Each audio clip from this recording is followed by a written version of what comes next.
Okay, now we're going to take a look at using the half angle trig formulas. I went ahead and gave us a situation here. Suppose cosine x is 7 over 25, cotangent is less than 0. Find sine of x over 2. Now, I've said this all along and I still state the same thing. When you're asked to find something, go ahead and write the formula out. So I went ahead and I have it out here on the board. So sine of x over 2 is plus or minus 1 minus cosine x over 2. And we will talk about the plus or minus, but I'm just trying to get that formula down. Right? Now, as far as the value given, well, I already know the cosine. So we've mentioned before that sometimes we have to go draw the triangle. This would be a situation where I don't need to draw the triangle because I have the cosine value I needed.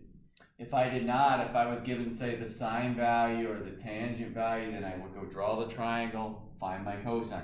But I've got what I want.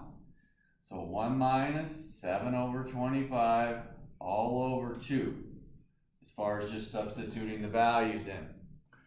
The question comes in for that plus or minus. Right? And we've said all along, you've got to know where you are when it comes to trig. So when I'm looking at this situation, what I do know for a fact, cosine's positive, means I'm in 1 or 4. Cotangent negative, 2 or 4. So my x value, my angle x, is sitting in quadrant 4. Okay? So since I'm in quadrant 4, half of that would be in quadrant 2. Right? So I know I'm in quadrant 2. So I'm going to say x in 4. So x over 2 has to be in quadrant 2. Now we'll talk about that. How I know it's in quadrant 2. In the end though, I know that then it will be positive, not negative, because I'm asked for the sine. So the sine value, quadrant 2, is positive. Now let's look at, before we simplify this, how I know it's in quadrant 2. Right? Basically, I'm saying that x is sitting between 2 pi and 3 pi halves. Because that's what x is in. If it's in quadrant 4, and I can tell that from these two, it's between those two values. So then if I have an inequality here and I want to divide the middle one by 2, well, that means I have to divide the other 2 by 2. So 2 pi divided by 2 is pi. 3 pi halves divided by 2 is 3 pi 4. So that's now sitting in quadrant 2. Okay? That is a technical way of going through my inequality. I know it's going to be sitting in 2. Here's another way to kind of think of it. If you know you're in quadrant 4, just think of an angle that's sitting in quadrant 4. Like an easy one would be like 300 degrees. 300 degrees is sitting in quadrant 4. Well, if I take half of 300, that's 150. That's quadrant 2. Okay? So I can probably visualize a numerical degree angle in any of the quadrants, take half of it, I'll know what I am. So again, 300's in 4.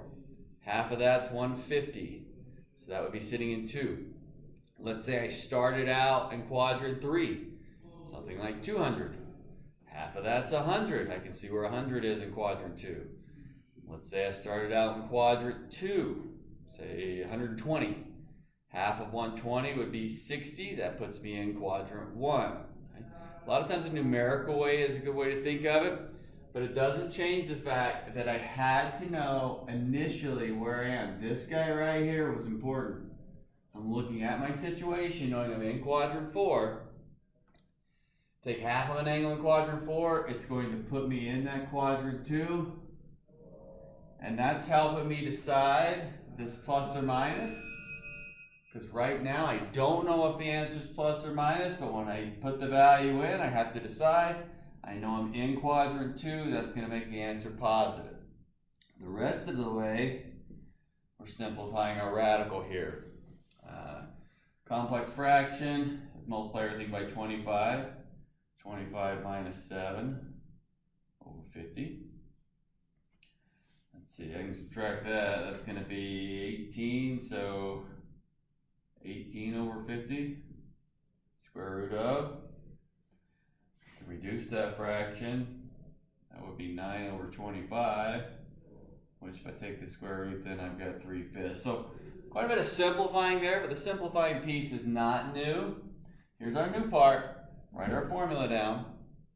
Substitute our value. We've done that. Deciding where we are. Okay? That's not new to us. We've worked on figuring out where we are. What is new is taking half of it to kind of take a look at. Okay? Cosine x plus 2. I'm still going to write out my formula. My formula for cosine x plus 2, plus or minus still, square root, 1 plus cosine x over 2. Then I will go through, so I can substitute my value in. Cosine is 7 over 25. And I'm back to making the decision on the plus or minus. Now we've already talked about where we are. If x was in 4, x over 2 sitting in quadrant 2, okay? But this time I want the cosine. So if I'm in quadrant 2, if the half angle is sitting in quadrant 2 and I want the cosine, that means it's negative. Cosine is negative in quadrant 2. Now it's our simplifying. So we're going to have negative. See, I'll multiply by 25 again. 25 plus 7 over 50. That'd be negative 32 over 50. I can reduce that fraction, 16 over 25. So negative 4/5.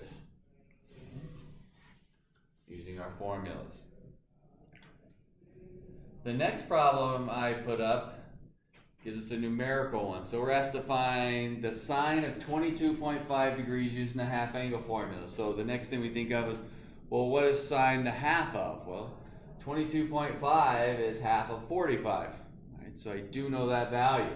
Still, I'm going to kind of get my formula written out here. All right, here's what I know. Sine of x over 2 is plus or minus the square root 1 minus cosine x over 2. There's my generic formula.